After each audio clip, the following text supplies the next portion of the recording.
So Chuck E. Cheese experiences and opinions. Well, thanks to FNAF. Well, we wouldn't have FNAF if it wasn't for Chuck E. Cheese, so we should be Honestly, thankful. I actually don't know where this rumor came from that people actually got murdered at a Chuck E. Cheese. I thought it was just conspiracy, in my opinion, for the game, but... Oh, well, that's one thing because I've heard stories about like what's happened at a Chuck E. Cheese, and it's like, ew. Like there was a lot of stories coming out that there was pedophiles in the suits and they were luring kids, but then there was one story that I heard, and it sucked because the channel that I listened to actually, well, fuck it, I'll just say it. Have you heard of Mr. Nightmare? Oh my god, I have.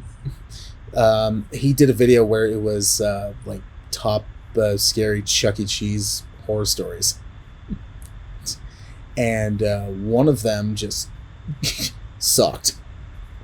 Because I when I listen to like horror stories, I don't really get scared a whole lot, even if they say they're true.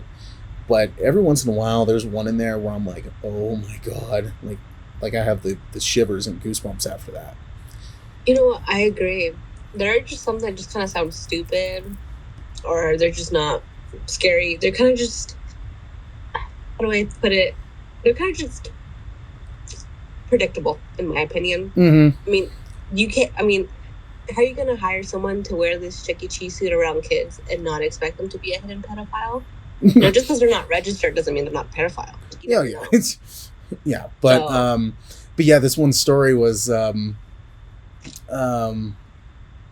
was a Chuck E. Cheese worker who had to close up for the night, and he was cleaning everything up, he was getting everything situated when one of the games just turned on. And wow. Yeah, it was actually that it's that jumping game where it's like the light goes around and you have to jump over the light. Yes, the jump rope one. Mm-hmm. Yeah, it was that one. It was that one. Okay. And it's so he goes over to it and he turns it off, and he's like, I have no idea how that thing turned on. To then he goes back to just working, and bear in mind that he's there by himself. Mm-hmm. So it's already like I gotta get the hell out of here. But all of a sudden he hears the Chucky animatronic on stage just start laughing, and out the door the minute that thing started laughing. Well, yeah, it was just like all of a sudden, like everything was okay, and then you heard him laugh. And thanks to Mr. Nightmare, he puts sound effects in his videos, so he actually put in Chucky's laugh. It made it kind of all distorted. So and call me crazy, but usually when I take a nap, I like to listen to horror stories just so they're in the background. I'm the same way. Obviously, it's not horror stories, but I love listening to murder stories in the background. I always end up falling to sleep to them. I tell people that, and they're like, are you, like, okay in the head? I'm like, I am. They're just very calming. Like, what am I supposed to do? No, I just go, like, is everything okay? I don't know. You tell me. Don't judge me. Yeah. I'm but not the only person that does that. Yeah. It's like... Yeah, like I'm not crazy, you are. But so it's, I remember I was listening to that story, and I had my eyes closed, and I was in my bedroom, and there was no lights on. And when I heard that, my eyes just shot up, and I was like, oh my god, nope. Yeah. And then in the story, he the guy says that he heard it. And then when he looks at the stage, he sees that the Chucky's staring right at him. So, like an idiot, not running away or not doing anything, he goes over and he looks at it, And then all of a sudden the Chucky's head does like the Exorcist thing where it's like the 360, and then is still like laughing distortedly. And so then he goes and unplugs it, and then that shuts everything down. To then he just calls his boss and he goes, "Yeah, I got to get the hell out of here. Like I'm done. So yeah, then he just leaves, and I'm just like, yeah, that's not good. And then the story came out that a lot of restaurants are using floppy disks to control the animatronics. Oh, okay. Well, I know what a floppy disk is, but I'm not sure how much power a floppy disk can hold to control an animatronic. Compared to today, really not that much. No. I mean, floppy disks were a thing like back in the, I think it was, back in the 80s, when computers didn't have save files. So you actually had to put in a floppy disk, and that was your save file.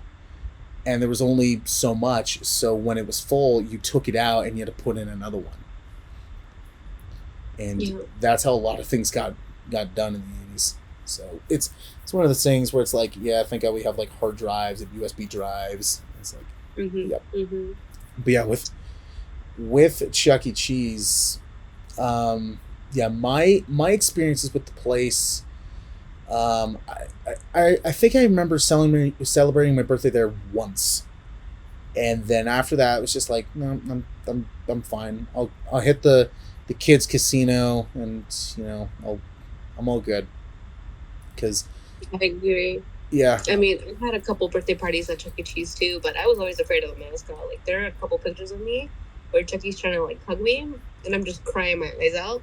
My parents always tell the story of me always hiding underneath the tables, the booths. I would hide underneath the booths just to avoid Chucky on my birthday. Yeah. Well, so Chucky needs to know his boundaries. Yeah, Chucky needs to stop hugging kids. That's what I'm saying. I mean, the older Chucky, the costume changed drastically. Well, I think it's been like a couple years since he changed the design of him. He's no longer a rat. He's a mouse. Yeah, he's a mouse now. He's cuter. He's skinnier. He's not as scary. And they took out all the animatronics out of all the Chuck E. Cheeses. Yeah, it's kind of it's kind of like one of those things where it's like, well, you guys kind of were popular because you had the animatronics. That was one of the reasons why they were so popular. And it's like, now that you guys are kind of getting away with, you're getting, getting rid of that. It's kind of the same reason why like people are now realizing today, like, clowns kind of are demon spawns. So it's like, we really don't need them around. If you enjoyed this clip, be sure to listen to the full episode on Spotify and Apple Podcasts. Subscribe for more from the cinematic duo.